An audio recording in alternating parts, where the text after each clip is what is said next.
We'll go on to talk about the role of language in intercultural business communication. Some of you may be thinking, should we bother learning about other languages? The whole world speaks English. Let's talk about why this is important. If you want to impress a business partner and you're in an international organization, speaking another language is really impressive, especially if you're speaking with a partner who's in another country and they know English. Bothering to know another language, if you do international business, gives you an incredible advantage. Let's look at this video. Here's why.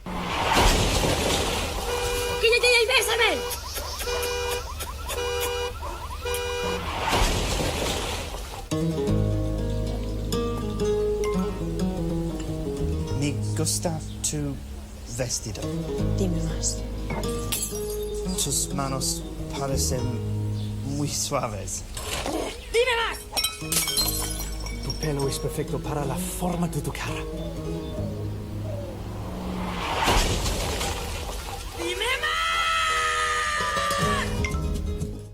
So this week, we're also going to talk about differences between social questions and information questions. We'll look at a little bit about how language affects environment, and we'll discuss a bit about language and the reflection of values. We also kind of touch on the meaning of words themselves. We'll look at language and how it reflects environment, values, and the meaning of the words themselves, the role of pronunciation. If you speak a foreign language, how important is it to pronounce words correctly? And then there are two questions I think that is going to be important that we kind of address. And that is, again, as I said, how important is it that leaders speak foreign languages when doing international business? And selecting and working with translators within an international business. But what do leaders need to know about languages? So in business and in the business world, typically it's considered polite to know at least some conversational words and expressions in the language of a business partner or an organization you're doing business with. Words such as hello, thank you, goodbye, being able to order certain foods at a restaurant, being able to ask for directions. A lot of people think this is good enough. This is, enough of a sign of respect and a way to get around. But this can be the first hang up for leaders or people traveling. For example, this is the Japanese word for goodbye is sayonara. So if you know this word, this could be respectful, right? But one example of a business person who lost a promising collaboration when he said sayonara at the end of a business meeting, thinking he was being respectful to his partners, this context and using it this way meant he no longer wanted to work with them. And so what he was communicating in that context was an end of a relationship. So social questions are used without the real intent to get an answer, and without knowing a literal translation doesn't really help you. So information questions, on the other hand, seek actual information. So knowing the difference between these two will help you to avoid embarrassing yourself when you give too much information in a situation and nobody's asking for it. The example here would be greetings. Here at the top, we can see a very simple English greeting. How are you? A typical mistake that maybe a Russian person would make is to provide too much detail about how, in fact, they're doing when asked that. But did you know that other languages have very interesting social questions that may confuse you if you know the meaning of each word in the phrase, because you don't know the entire context of how they're being used together? So, for example, in Arabic, the greeting literally means peace be upon you. And in French, it means how it goes or how are things. In Mandarin, this simple phrase literally means have you eaten? So phrases like this, when you can't guess their meaning and the meanings of the individual words without knowing the context and how they're used, are called idioms. One that we can understand is in English, we often ask, what's up? And somebody new to our culture might look up and think we're asking literally and not know that idiom. Here's another one, and there's a video example for you. Another one. Hello?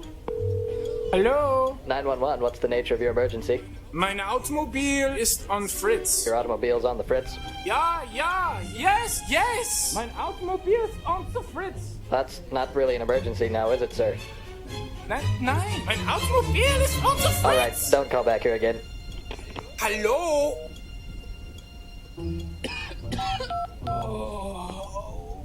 Einen Moment, Fritz, bitte.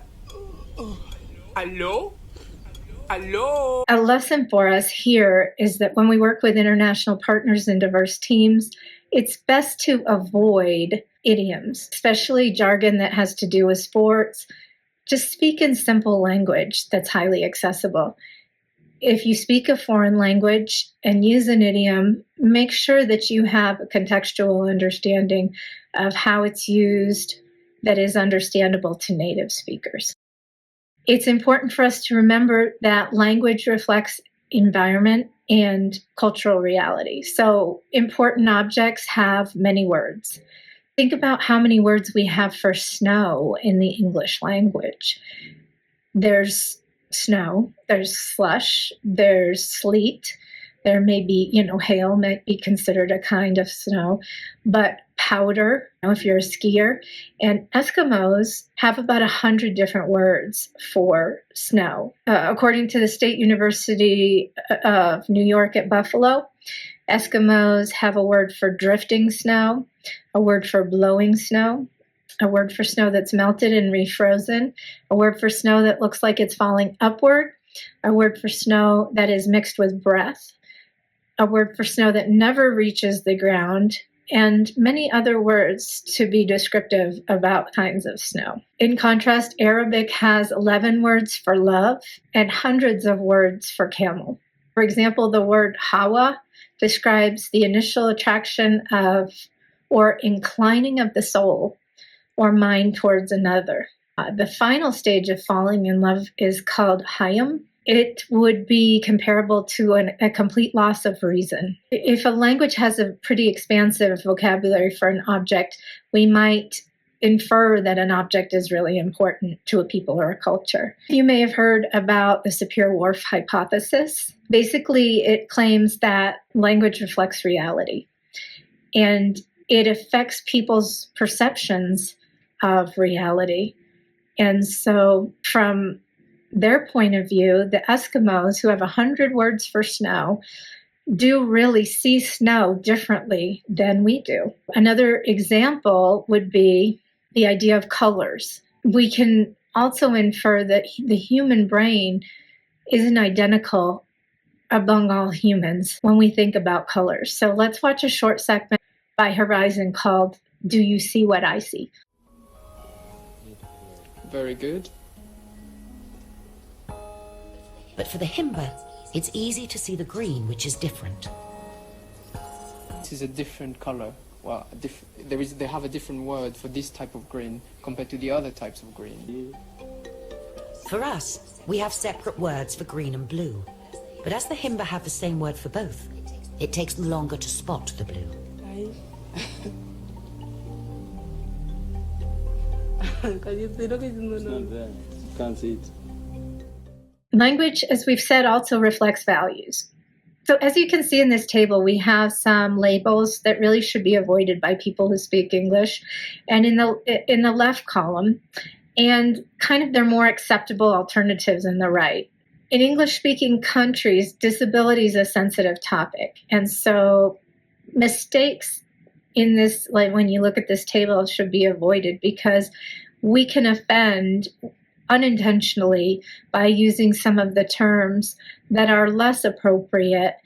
Back in 2014, American Airlines had to issue an apology after a couple came back from a trip in Hawaii, had their baggage lost, and when their bag finally arrived, they noticed that there was a note attached to it that said, quote, deaf and dumb, please text, end quote. It turns out the baggage handler was not a native English speaker, and they just really wanted to indicate that the passenger couldn't hear or couldn't speak, and that they needed, whoever handled the bags and needed to make sure to text them and not do a phone call. He didn't know that the word dumb had a negative inference. And so he used a direct translation rather than understanding the word mute was preferential. Interestingly, even today, you can't really rely on a dictionary for a direct translation that's going to help you out. For instance, if you go to Google Translate, many times it will still give you the word them as a descriptor. To make things worse, sometimes a word can mean more than one thing in different languages. To give an example, a notary is a licensed person who can verify signatures and documents in the US. In Europe, a notary is a lawyer who prepares documents. So a couple of examples in the table show that British English, to table an item means to put it on the table for everyone to discuss. In English, it means to put it away and close the discussion. So in British English, a bathroom is a room with a bath, and in American English, it's a room with a toilet. Corn refers to all grain, so any grain in British English, and in America, it refers to only one grain, corn. Moving on to pronunciation, how much does that matter? And obviously, it matters a lot. Sometimes that slight change in sounds can completely change the meaning of the word. Let's look at a small video. Das hier ist mein Sektor. Das hier ist das wichtigste Gerät des Küstenwächters. Das Gerät und das Gerät. Überlebensradar.